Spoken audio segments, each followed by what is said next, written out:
하나님의 말씀 신약성경 야고보서 1장 1절로 4절까지의 말씀입니다. 신약 370면 야고보서 1장 1절로 4절까지의 말씀을 봉독하도록 하겠습니다. 하나님과 주 예수 그리스도의 종 야고보는 흩어져 있는 12지파에게 문안하노라. 내 형제들아, 너희가 여러 가지 시험을 만나거든 온전히 기쁘게 여기라. 이는 너희 믿음의 시련이 인내를 만들어내는 줄 너희가 알미라. 인내를 온전히 이루라. 이는 너희로 온전하고 구비하여 조금 더 부족함이 없게 하려 함이라. 아멘. 아멘. 우리가 야고보서의 말씀을 상고하고 있습니다. 야고보서가 말씀한 첫 번째 주제의 말씀은 시험에 관한 것입니다. 2절에 보면 내 형제들아, 너희가 여러 가지 시험을 당하거든 온전히 기쁘게 여기라. 야고보서는 첫 주제로 시험을 다루고 있습니다. 너희가 여러 가지 시험을 만나거든. 우리 신앙의 삶에 여러 가지 시험이 있습니다. 여기 말씀하는 건 시험의 분량을 말하는 것이 아니라 시험의 다양성을 말씀하고 있습니다. 아멘. 돈에 대한 시험, 이성과 명예, 질병, 이런 것들의 다양한 시험을 우리가 겪으며 살고 있고 살아가고 있습니다. 여기 보면 나는 시험을 받지 않을 것이라고 생각하는 분들이 간혹 있습니다. 나는 믿음이 좋으니까 시험 따위야 오겠나, 그런 생각을 하는 분들이 있는 것을 제가 지난 경험을 통해 알고 있습니다. 그런데 그것은 바른 생각은 아닙니다. 하물며 주님께서도 시험을 받으셨어요. 히브리 2장 18절에 이렇게 말씀했습니다. 그가 시험을 받아 고난을 당하셨은즉 시험 받는 자들을 능히 도우실 수 있느니라. 예수님도 시험을 받아 고난을 받으셨다. 그러기에 시험 받는 자들을 도우신다는 말씀입니다. 어떤 분들은 많은 기도의 사람들은 시험을 당하지 않는다, 그런 확신과 기대가 있습니다. 그러나 예수님이 40일 금식 기도하신 후에 시험을 당하셨습니다. 기도 중에 시험이 있고 기도 끝에는 더 큰 시험이 있습니다. 더 잘 믿으려고 하면 여러 가지 시험이 있는 것을 볼 수 있습니다. 잘 보면 믿음이 시원치 않은 사람은 시험을 당해도 큰 시험이 아니에요. 그러나 신앙이 크고 견고한 사람일수록 당하는 시련도 시험도 크다는 것을 알 수 있습니다. 어쨌든 우리 신앙생활에는 시험이 있습니다. 도대체 시험이란 무엇입니까? 오늘 본문에서 시험이라고 쓴 단어는 헬라 원문에 보면 그 원문의 뜻이 던져본다, 영어로는 테스팅, 트라이얼, 그런 뜻입니다. 한번 건드려 본다. 그래서 시험이라기보다 시련이라고 번역하는 것이 더 가까운 번역입니다. 공동 번역에 보니까 시련이라고 번역했습니다. 그러므로 여기 시험이란 무엇을 증명해 보이기 위해 겪는 고통, 시련의 과정에서 겪는 괴로움이라고 이해할 수 있습니다. 성경의 예를 볼까요? 스바야 왕이 와서 솔로몬을 시험합니다. 여러 질문으로 솔로몬을 시험합니다. 그래서 이 솔로몬의 질문을 답한 답으로 말미암아 그의 지혜가 온 천하에 퍼져나가게 되었습니다. 하나님이 아브라함을 시험하시지요. 내 독자 이삭을 번제로 바치라. 참으로 어려운 시험입니다. 그러나 이 시련을 통과하고 승리해서 믿음의 조상이 되었습니다. 그러므로 우리는 우리가 당하는 시련과 시험에 대한 바른 성경적인 이해를 가져야 합니다. 어떤 일을 만나도 그걸 잘 이해하면, 바르게 이해하면 감당하기도 쉽고 유익합니다. 첫째, 시험은 죄가 아닙니다. 우리가 시련과 시험 당할 때 가장 우리를 괴롭히는 것은 죄 때문에 이것이 죄 때문에 온 것이 아니냐. 자꾸 여기에 결부시켜 생각하기가 쉽습니다. 그런데 시련은 죄가 아닙니다. 시험 자체는 전혀 죄와 상관이 없습니다. 히브리서 4장 15절에 이렇게 말씀했습니다. 우리에게 있는 대제사장은 우리의 연약함을 동정하지 못하실 이가 아니요 모든 일에 우리와 똑같이 시험을 받으시니로되 죄는 없으시니라. 주님께서 시험 당하심을 말씀하면서 우리와 똑같이 시험을 받으셨는데 그분은 죄가 없으시다. 시련 자체가 죄라는 사실을 우리가 생각하면 안 됩니다. 여러분, 시련은 죄가 아닙니다. 아멘. 두 번째, 시험 당하는 것은 이상한 일이 아니라고 성경은 말씀하십니다. 자, 우리가 시험 당할 때, 시련을 겪을 때 이상한 일 당하는 것처럼 생각하기가 쉽습니다. 그런데 시련은 이상한 일이 아니다. 그렇게 성경은 말씀합니다. 베드로전서 4장 12절에 말씀하십니다. 사랑하는 자들아 너희를 연단하려고 오는 불시험을 이상한 일 당하는 것 같이 이상히 여기지 말고. 여기 보면 너희가 시련을 당할 텐데 불같은 시련을 받을 때 이상한 일 당하는 것처럼 이상히 여기지 말고 오히려 너희가 그리스도의 고난에 참여하는 것을 즐거워하라. 이는 그의 영광으로 나타나실 때 너희로 즐거워하고 기뻐하게 하려 함이라고 말씀했습니다. 그러니까 우리가 이 성경적인 바른 시련이라고 하는 시험의 바른 지식이 꼭 필요한 것. 쓸데없는 염려나 쓸데없는 눌림에 빠질 필요가 없습니다. 초대교회는 초기 250년간 10대 박해를 받았습니다. 60년대 네로의 박해로부터 313년 콘스탄티 황제가 밀라노 칙령으로 기독교의 자유를 주기까지 250년 초기 역사 동안 엄청난 박해를 받았습니다. 10황제에 걸쳐서 10대 박해를 받았는데 그때마다 얼마나 많은 사람이 순교했는지 알 수 없습니다. 그런데 그 초대교회 역사를 보면요.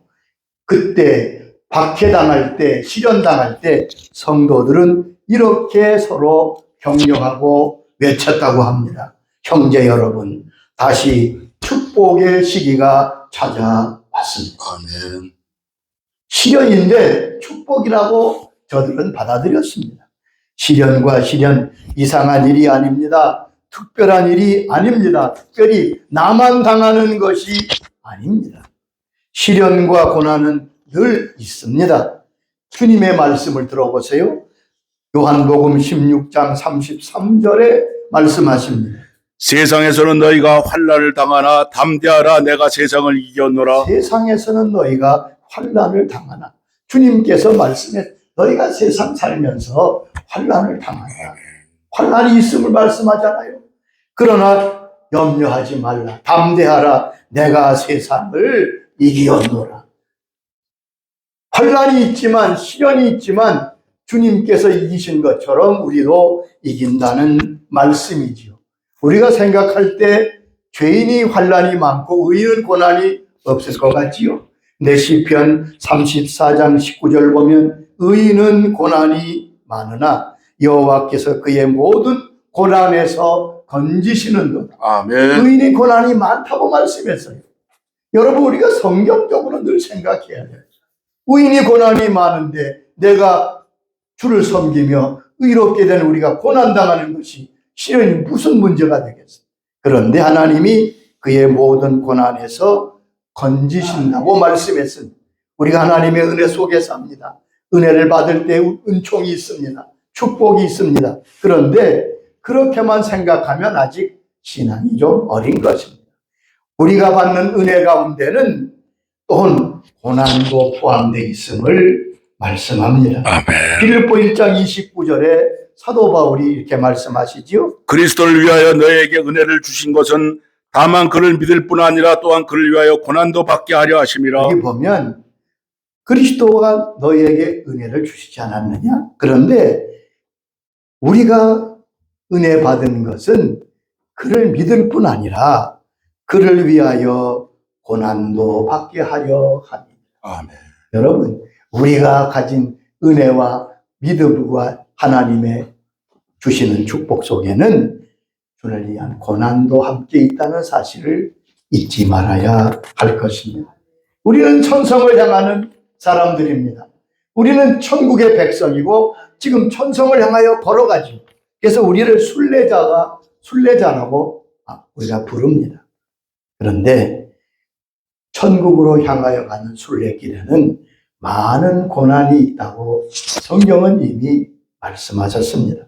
사도행전 14장 22절의 말씀입니다. 제자들의 마음을 굳게 하여 이 믿음에 머물러 있으라 권하고 또 우리가 하나님의 나라에 들어가려면 많은 환난을 겪어야 할 것이라. 바울과 바나바가 초대교회 교인들을 격려하면서 제자들을 마음을 굳게 하라고 권면하면서 우리가 하나님 나라에 들어가려면 많은 환난을 겪어야 할 것입니다. 아멘. 우리가 좁은 길을 갑니다. 거기 말씀했잖아요. 우리가 하나님 나라에 들어가려면 많은 환난을 겪어야 할 것입니다. 우리에게 시련이 있는 게 뭐가 이상합니까? 전혀 이상한 일이야. 이미 우리에게 이렇게 말씀해 주셨습니다. 우리 혼자 짐작으로 들은 풍월로 생각하지 말고 쓸데없는 염려에 붙들리지 말고 하늘나라에 가는 믿음의 길에는 환난이 있구나. 시련이 있구나. 아멘. 이상한 일이 아니구나. 여러분, 이상한 일이 아니라 정상이라는 겁니다. 그럴 때 우리가 시련을 대하는 태도가 달라지겠지요. 또한 하나님께서 우리 인생길을 인도하시지요. 하나님이 우리 인생길, 저와 여러분의 인생길을 인도하실 때 인도하는 방법을 전도서 7장 13절에 이렇게 말씀했습니다. 하나님이 행하신 일을 보라. 하나님이 굳게 하신 것을 누가 능히 곧게 하겠느냐? 형통한 날에는 기뻐하고 곤고한 날에는 생각하라. 하나님이 이 두 가지를 병행하게 하사 사람으로 장래일을 능히 헤아려 알지 못하게 하셨느니라. 아멘. 하나님 우리를 인도하시는데 형통한 길로만 인도하지 않으신다는 거예요. 곤고한 일로만, 형통한 길로만, 그렇게 한쪽 길로만 인도하시는 인생은 없다고 말합니다. 형통함과 곤고함, 평탄함과 시련, 이것을 병행하게 하신다고 분명히 말씀했습니다. 우리의 인생의 삶을 살피면 우리의 하루 삶과 같아요. 밤이 있고 빛이 있는 밤과 낮의 조화가 우리로 하여금 건강하게, 그리고 우리의 삶을 사는 은총인 것처럼 우리 가운데 고난과 형통이 병행된다는 사실을 우리는 잊지 말아야 될 것입니다. 그러니까 우리가 보면 시련이 이상한 일이 아닌 거지. 그런데 야고보 사도는 여러 가지 시련과 시험을 당할 때 우리의 자세를 이렇게 말씀했습니다. 오늘 본문 3절에 뭐라고 말씀하지요? 여기 보면 2절에 여러 가지 시험을 당하거든 온전히 기쁘게 여기라. 이게 참 쉽지 않습니다.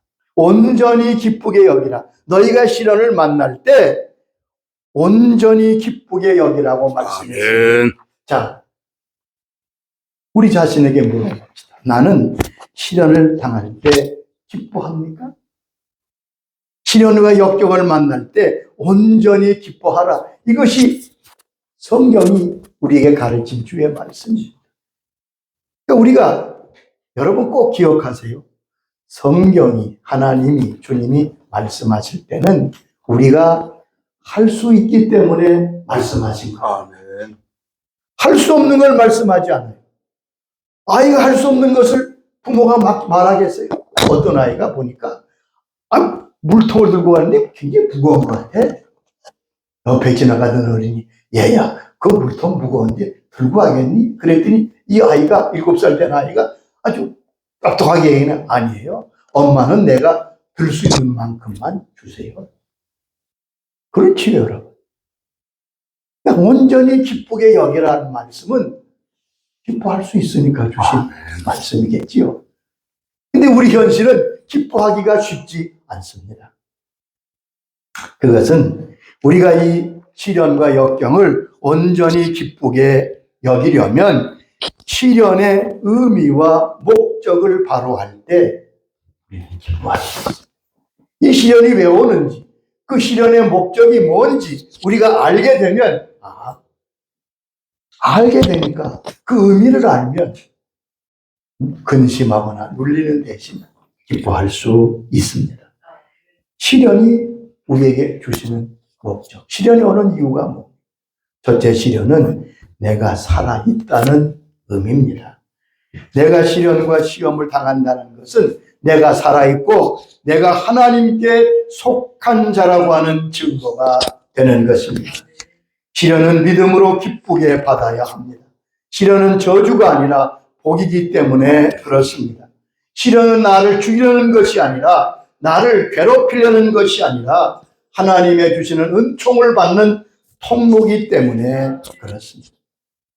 우리가 믿음으로 이 귀한 사실을 받아들일 때 기쁨으로 시련을 맞을 수 있습니다. 하나님은 나를 잘 아십니다. 내 필요가 무엇인지, 내 약점이 무엇인지, 당한 것, 내가 어떻게 해야 강해질지 주님은 너무나 잘 아십니다. 그래서 고린도서에 보면 하나님은 우리가 시험을 당할 때에 이렇게 하신다고 말씀했습니다. 고린도전서 10장 13절의 말씀이지요. 사람이 감당할 시험 밖에는 너희가 당할 것이 없나니 오직 하나님은 미쁘사 너희가 감당하지 못할 시험 당함을 허락하지 아니하시고 시험 당할 즈음에 또한 피할 길을 내사 너희로 능히 감당하게 하시느니라. 아멘. 자, 이 말씀 우리가 잘 아는 말씀 중에 하나인데 이 말씀을 자세히 좀 보시기 바랍니다. 세 가지 말씀을 하고 있습니다. 첫째, 우리 시험과 시련은 한계가 있는 시련이다. 너희가 감당치 못한 것을 하나님이 주시지 않는다. 아멘. 그러니까 내가 받는 시련은 내가 감당할 수 있다. 이것을 말씀하는 것. 그게 믿음입니다. 이거 내가 감당할 수 있으니까 하나님이 주셨구나. 아멘. 감당 못할 시험을 허락하지 아니하신다고 말씀했잖아요. 우리가 감당할 수 있다고 믿는 것, 그것이 바른 믿음입니다. 두 번째, 혹시 우리가 그래도 감당하지 못할까 봐 주님은 길을 내시고 피할 길을 내셔서 능히 감당하게 하신다고 아멘. 말씀했습니다. 중국의 유명한 하나님의 사람 워치만이 한 번은 큰 질병으로 어려움을 겪었습니다. 그 질병의 위기를 넘겨야 그는 주를 위해 헌신할 수 있는데 병이 점점 더 깊어지는 거예요. 한 번은 기도하다가 잠에서 꿈을 꿨는데 그가 배를 타고 어떤 강을 지나가. 그런데 강 앞에 큰 바위가, 산 같은 바위가 가로막혀 있습니다. 그때 위에서 소리가 납니다. 워치만이야, 내가 어떻게 해주냐? 이 바위를 피해가고 싶으냐? 아니면 넘어가고 싶으냐? 그때 워치만누가 이렇게 대답합니다. 주님, 저는 저 산 같은 바위를 넘어가고 싶습니다.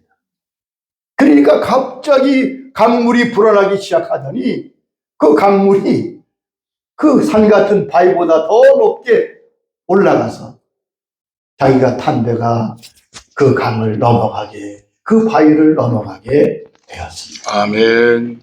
주께서 감당하게 하신다는 확신을 가지고 그 질병을 이겼다고 그는 쓰고 있습니다. 또한 시련은 하나님이 나를 성장시키는 과정임을 기억해야 됩니다. 그럴 때 우리는 시련 속에서도 기뻐할 수 있습니다. 시련이 나를 망하게 하거나 퇴보시키는 것이 아니라 나를 성장시키고 성숙케 하는 과정인 것을 우리는 확실히 믿어야 할 것입니다. 아멘. 자, 이스라엘 백성들이 430년 만에 애굽에서 나왔지요.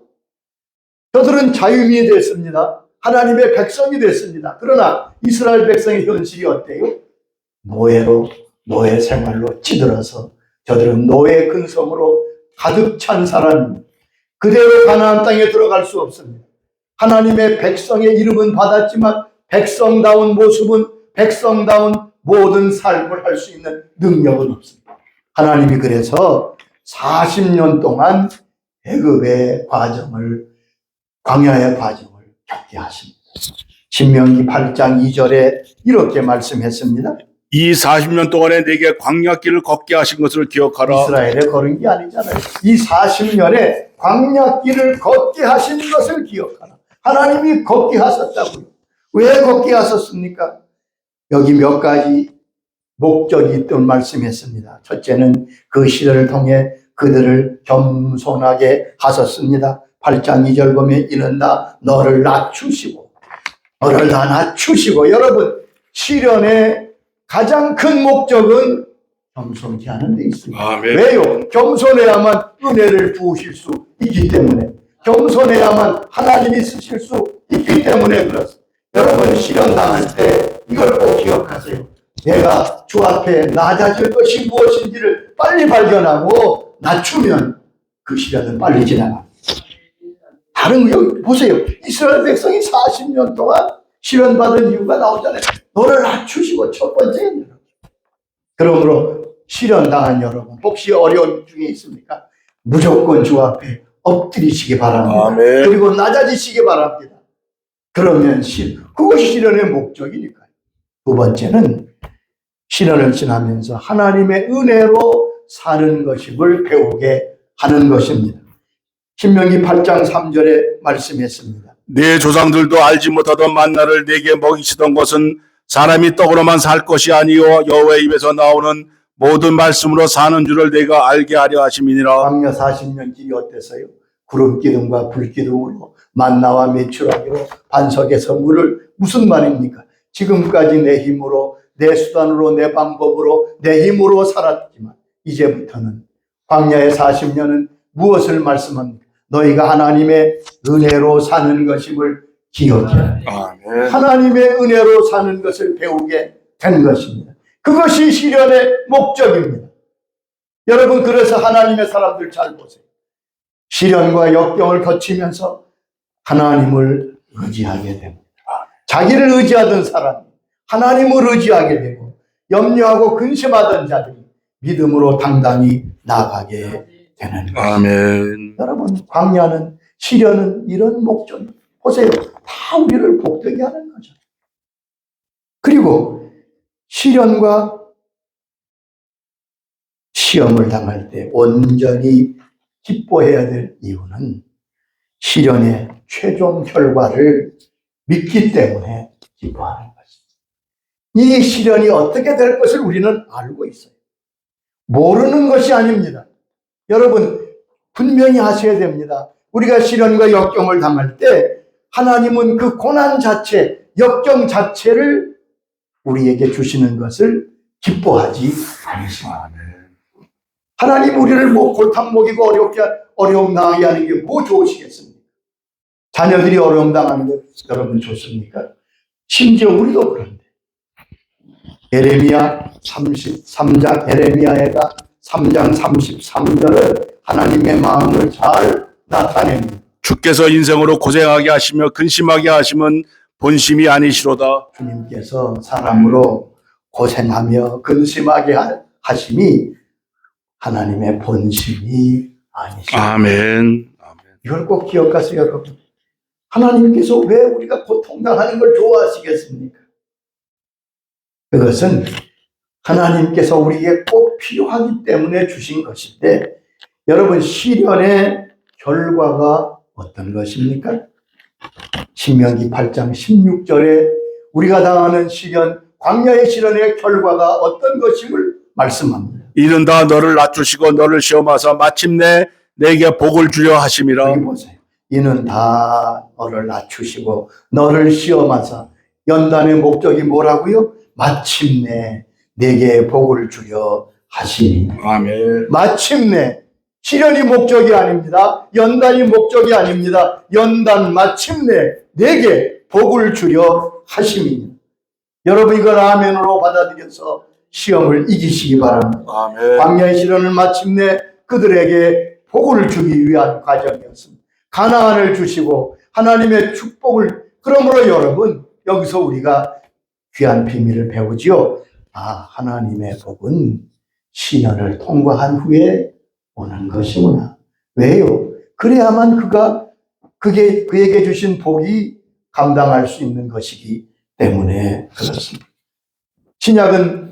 신약 성경은 이걸 이렇게 표현합니다. 로마서 8장 28절의 말씀입니다. 우리가 알거니와 하나님을 사랑하는 자 곧 그 뜻대로 부르심을 입은 자들에게는 모든 것이 협력하여 선을 이루느니라. 여기 보면 우리가 알거니와 하나님을 사랑하는 자, 우리들은 그 뜻대로 부르심을 입은 예수 믿는 우리에게는 모든 것이 합력하여 선을 이루는 마침내 복을 주려 하심이 이 말씀과 똑같은 말씀. 여러분, 그러니까 과정에 너무 마음 쓰지 마세요. 아멘. 아멘. 그 과정을 통하여 결국 합력하여 우리에게 복을 주신다. 아멘. 선을 이루신다는 말. 주의 뜻이 이루어진 시련의 의미, 최종 결과를 보면서 우리는 시련 가운데 기뻐하는 것입니다. 믿음으로 견디기만 하면 반드시 나에게 복이 될 것입니다. 아멘. 그러므로 시련을 긍정적으로 신앙적으로 이해하고 받아야. 그런데 3절에 이런 말씀을 하셨습니다. 이는 너희 믿음의 시련이 인내를 만들어내는 줄 알미니라. 아멘. 자, 이 시련의 초점이 믿음에 있음을 말씀하셨습니다. 이 믿음의 시련이 그랬죠. 그러니까 주님께서 주시는 모든 시련의 초점은 어디에 있습니까? 믿음에 있습니다. 믿음이 가장 귀하지요. 믿음으로 의롭다함 받고 믿음으로 죄 사함 받고 모든 보화 중에 가장 큰 보화는 믿음입니다. 우리가 세상에 모든 걸 다 놓고 주님께 가지만 믿음은 주님께 가지고 갑니다. 아멘. 그러니까 하나님은 우리의 믿음에만 반응하십니다. 여러분, 히브리 11장 6절에 유명한 말씀이 있죠. 믿음이 없이는 하나님을 기쁘시게 하지 못하나니 하나님께 나아가는 자는 반드시 그가 계신 것과 또한 그가 자기를 찾는 자들에게 상 주시는 이심을 믿어야 할지니라. 믿음이 없인 하나님을 기쁘시게 못한다. 많이 들었지요. 나는 예수를 믿는다. 그럼 믿는다는 게 뭡니까? 우리가 당신 믿음이 있습니까? 누굴 믿습니까? 하나님을 믿습니다. 예수님을 믿습니다. 성령님을 믿습니다. 우리가 하나님을 믿는 게 우리의 믿음의 내용이죠. 그건 다 압니다. 그런데 문제는 구체적으로 내가 믿는지 안 믿는지, 과연 내 믿음이 어떤 것입니까? 믿는다 할 때, 하나님을 믿는다 할 때, 주님을 믿는다고 할 때 그 믿음의 내용이 있을 거 아닙니까? 여러분, 분명히 세 가지로 정리하고 그 믿음 위에 서실 수 있기를 바랍니다. 첫째, 믿는다는 것은 하나님의 말씀을 믿는 것. 아멘. 하나님의 약속을 믿는 걸 말합니다. 하나님이 말씀하신 그 말씀을 믿는 걸 말합니다. 그것이 믿음이에요. 아브라함이 고향을 떠나라고 말씀할 때 아브라함은 그 말씀을 믿었어요. 그렇기 때문에 그가 믿음의 조상이 되는 겁니다. 두 번째는 하나님의 사랑을 믿는 것이 믿음입니다. 하나님이 나를 사랑하십니다. 아들을 주셨습니다. 그러니까 하나님의 사랑을 의심하지 않는 것. 그것이 바로 믿음이에요. 아멘. 세 번째는 하나님의 능력을 믿는 것. 우리가 부모님의 사랑을 믿죠. 부모님의 말씀도 다 믿을 수 없으면 믿잖아. 근데 제일 못 믿는가? 부모의 능력을 못 믿죠. 우리 하나님은 안 그래.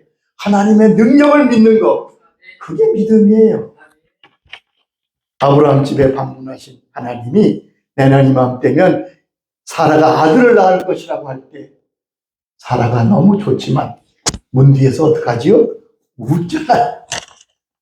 그러니까 하나님이 이렇게 말씀하십니다. 여호와께 능치 못할 일이 있겠느냐. 아멘. 여러분, 하나님의 능력을 믿는. 결국 시련의 문제는 믿음의 문제입니다. 믿음을 연단시키는 것입니다. 믿음을 강하게 만드는 것입니다. 금 같은 믿음으로 만드는 겁니다. 여러분, 욥이 하나님의 사람이라고 하는 것은 욥은 자기가 당하는 시련이 믿음의 시련인 것을 알고 있었어요. 욥기서 23장 10절에 그의 고백을 보면 알 수 있습니다. 그가 나를 단련하신 후에는 내가 숭늉같이 되어 나오리라. 그가 나를 단련하신 지금 욥의 그 엄청난 고난과 역경이 하나님이 나를 단련하고 욥의 친구들은 계속 뭐라 너 무슨 죄 때문에 내가 무슨 잘못 때문에 이런 일을 당한다고 했습니다. 나중에 하나님께 책망받잖아요. 욥은 알고 있었습니다. 이것은 내 믿음을 단련해서 정금처럼 나오게 하는 거라. 믿음의 시련은 우리에게 꼭 있습니다.